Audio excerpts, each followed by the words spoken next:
नमस्कार मित्रांनो, आत्ता एक मी ट्रिप घेऊन आलो लोगाव ते शिवाजीनगर बस स्टॉप. 14 किलोमीटरचा डिस्टन्स होता आणि त्यांचं फेअर दाखवत होतं मला 257 रुपये. मग त्यांना कॉल करून मी मीटरनी आहे सांगितलं. मीटरनी ते एक्सेप्ट झाले आणि मीटरनी 350 रुपये झाले. ओलामध्ये 250 रुपये होते आणि मीटरनी 350 रुपये. 100 रुपयाचा फरक आहे बघा मित्रांनो. मीटरनी सगळे ड्रायव्हर लोक मीटरनीच चाला, कारण की मीटरनी गेलं तर आपलाच फायदा आहे. हे ओलाच्या भरोश्यावर काय फायदा नाही आहे. मीटर घ्या, मीटरनी चाला.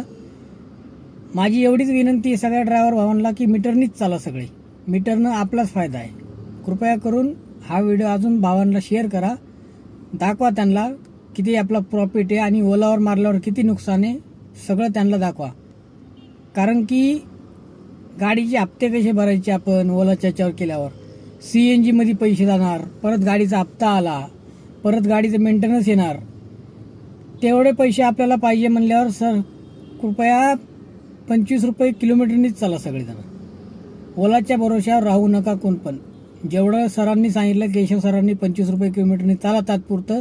पुढं काय होतंय, निकाल लागतोय तोपर्यंत किलोमीटरनीच चाला.